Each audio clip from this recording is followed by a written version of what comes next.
Hello everybody, how are you today? I hope you are doing great because it is a fabulous day, and today I am going to be talking to you about what I've learned now that I'm going to be 60.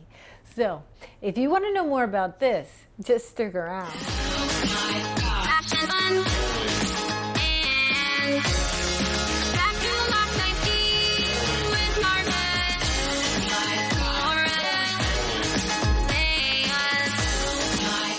So yes, I am going to be 60. I say it and I don't even believe it. I don't know if I am living in La La Land, but I associate 60 with being like old, like a grandma, but I'm not, I don't feel old and I'm not a grandma. So I don't know. I don't know if the new 60 is not the same as the old 60 or what is happening, but I see women my age very vibrant, very busy, very healthy. So maybe we're really taking good care of ourselves and we're keeping young inside and out. I don't know, but I like it. I'm good with being 60, and let me tell you why. I made a list of things that I realized that I have now that I didn't have before when I was younger. I had a long time where I thought that my 30s were my best years, and I realized it recently, actually, thinking about my impending birthday. I kept thinking, you know what? Yeah, I don't think so. I think I'm much better off now. So maybe I didn't have wrinkles, okay, but I've got so much more.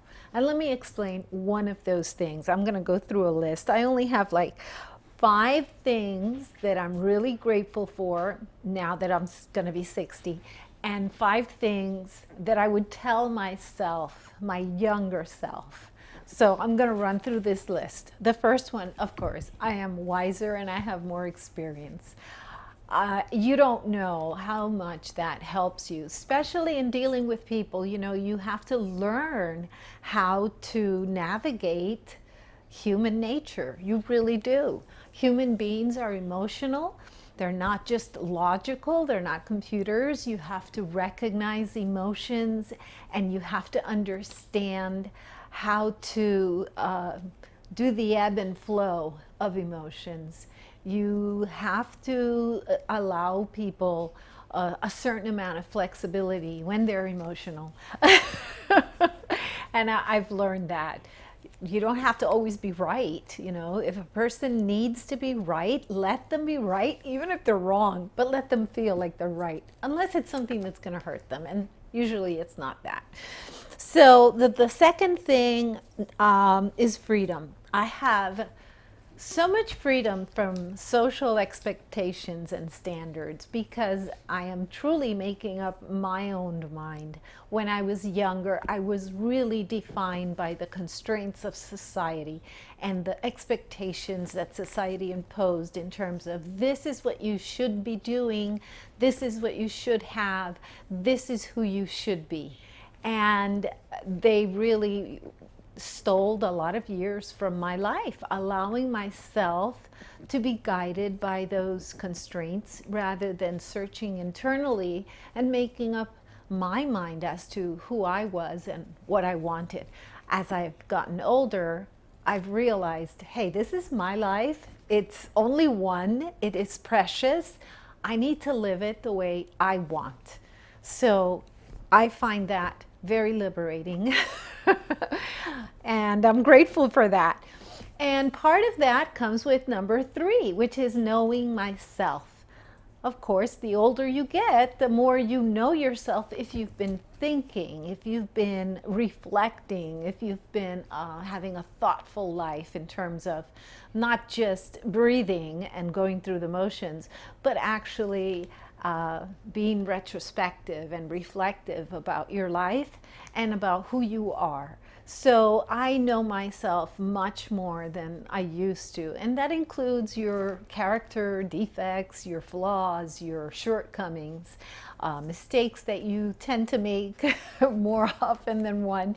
But it also includes your qualities. You recognize the older you get, that you're really good at some things, you know, and maybe I'm bad in terms of having a bad sense of direction or whatever, you know, whatever your character flaws are. Maybe you're too demanding. I know I was.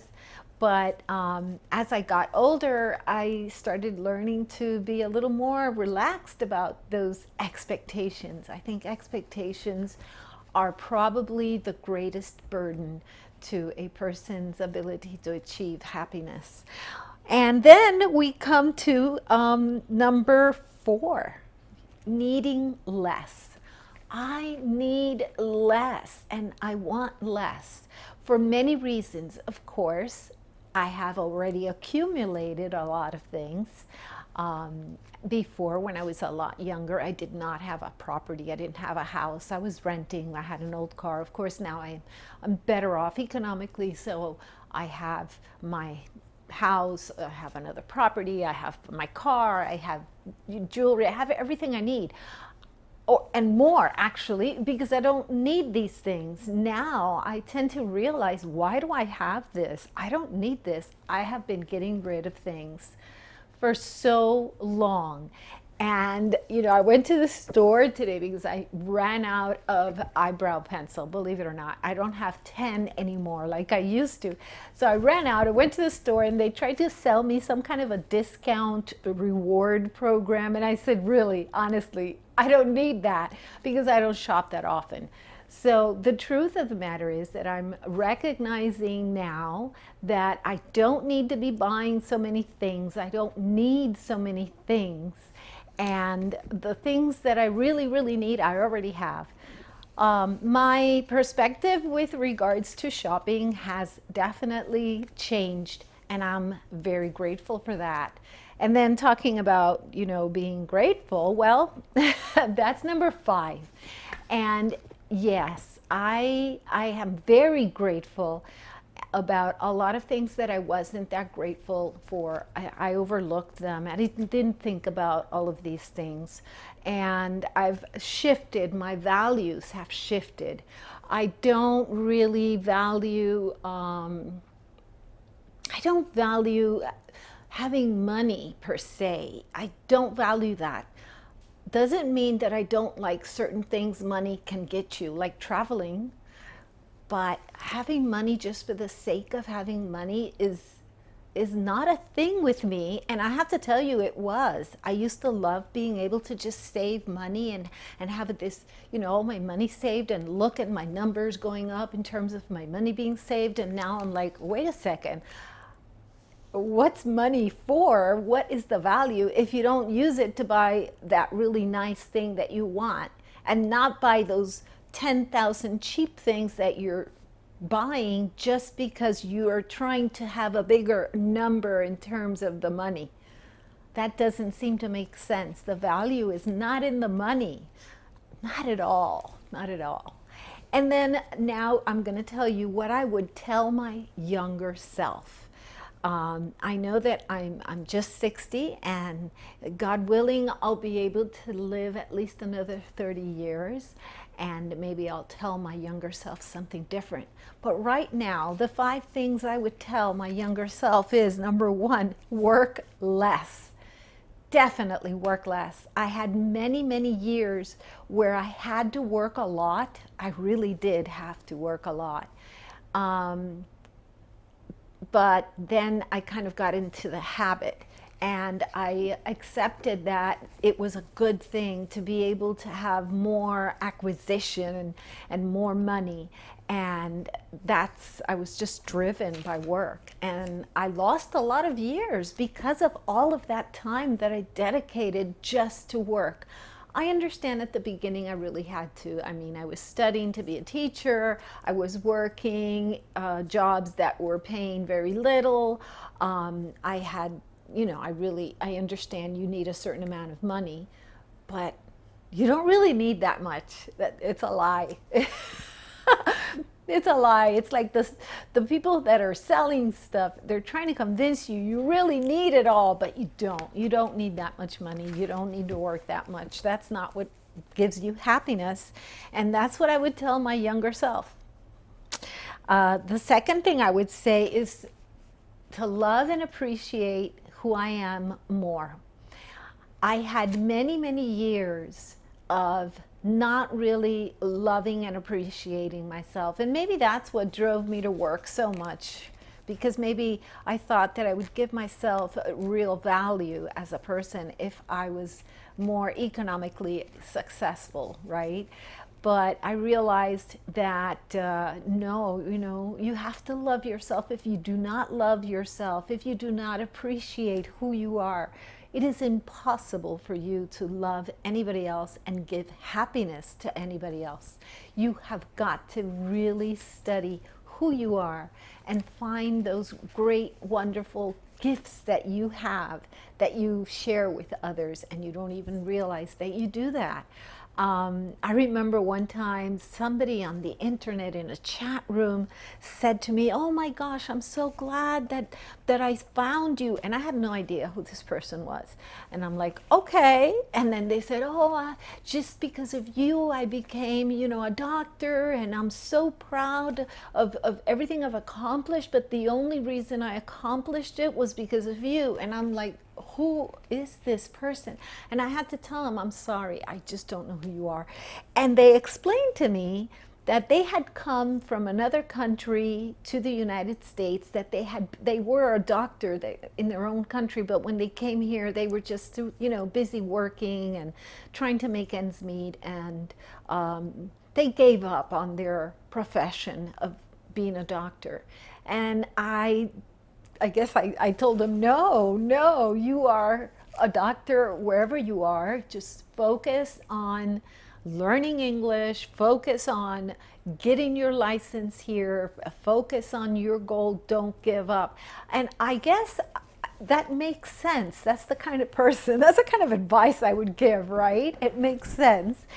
And it really changed this person's life. So had he not said that to me, I would not have realized that that's the type of advice I typically give people. I really enjoy motivating people, and I love to help people, grasp their goals and their dreams and not let them go.